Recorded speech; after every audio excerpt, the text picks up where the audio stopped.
I'm going to be real for a second. This whole Sidwell situation, it ain't just some clean-cut villain goes crazy arc. Nah. It feels messy, ugly, kind of human in a way that makes you uncomfortable if you sit with it too long. Like, look at the guy. Sidwell standing there, probably thinking the universe got it out for him, and yeah, I get it. Natalia's gone. Doesn't matter if their marriage was already cracked, busted, barely holding together, she was still the mother of his kids. That kind of tie don't just disappear because the paperwork says over. Nah, it lingers. It sticks in weird places, in memories, in guilt, in the things you didn't say when you still had the chance. And then Blaze, she dipped, took off, chasing that world tour life. Can't blame her, honestly. Girls out there trying to breathe live, not drown in the same toxic mess her family built. But that leaves Sidwell alone with Marco. And man, that part right there, that's where it starts to hurt different. Because Marco wasn't just his son. Marco was like his last anchor, the last piece that made all that empire building make sense. All that money, those shady projects, the secrets. What was it for if not for his kids? And then boom, gone. Just like that. Somebody stabs Marco and suddenly Sidwell's whole world folds in on itself like cheap lawn furniture. No warning, no mercy, just done. And here's the part that kind of gets under my skin.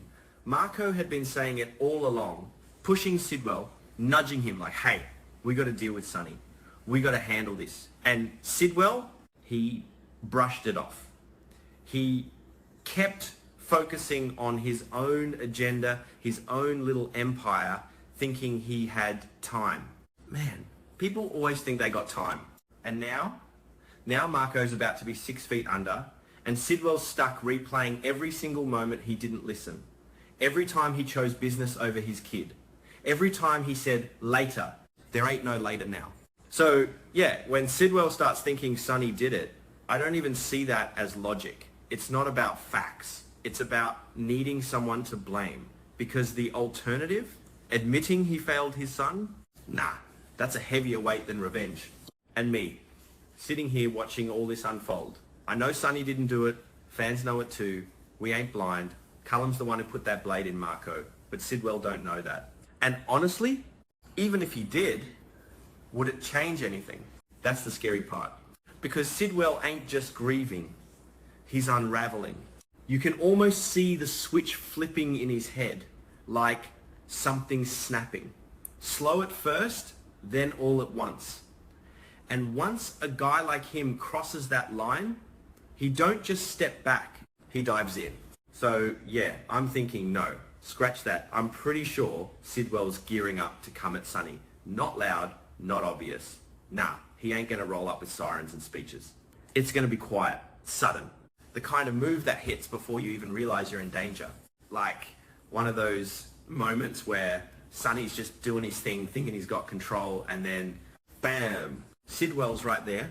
And I can picture it kinda blurry but still sharp where it matters. Sidwell cornering him, voice low, shaking just a little, not out of fear, but rage barely held together. Did you kill my son? And Sonny? Sonny ain't gonna confess to something he didn't do. He's stubborn like that, always has been. So he says no. Of course he says no. And that's where it goes bad.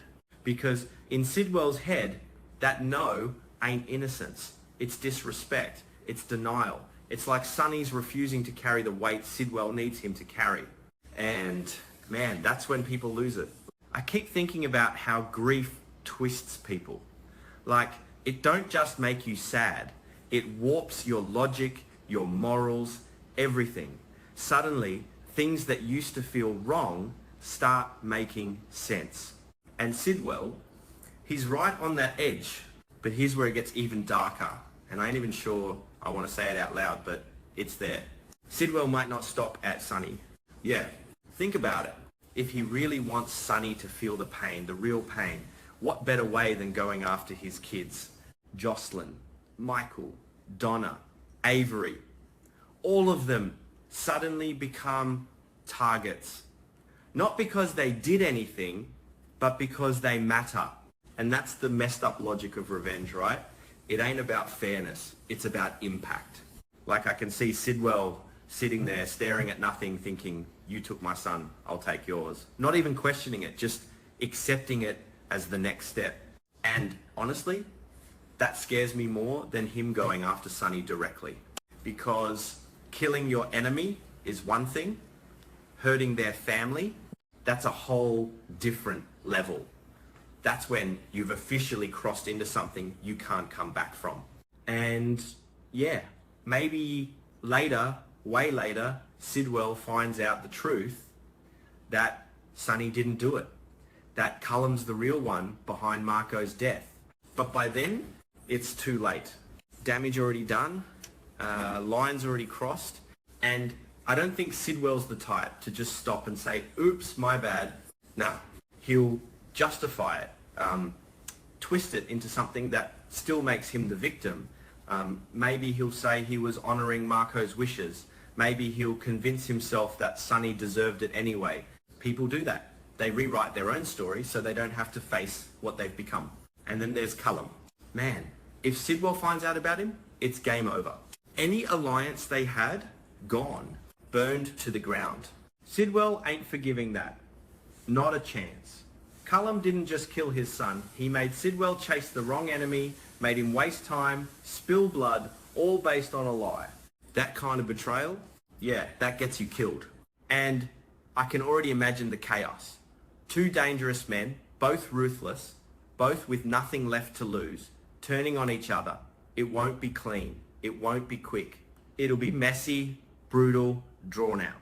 The kind of fight where nobody really wins. And somewhere in all this, there's this other path, quieter, almost easy to miss if you're too focused on the explosions. The redemption route, I mean, it's there, barely, like a flicker. Sidwell could break the other way. Instead of exploding outward, he collapses inward, starts blaming himself instead of everyone else. Start seeing his choices, his lifestyle, his priorities, and realizing they led him here. It's rare, but it happens, kind of like what happened with Ava back when she lost her daughter. That kind of loss, it strips you down, forces you to look at yourself without all the excuses, and maybe, just maybe, Sidwell reaches that point. I can picture it to him talking to Ava, opening up in a way he never has before. Not as a boss, not as some calculated player, but just a broken father.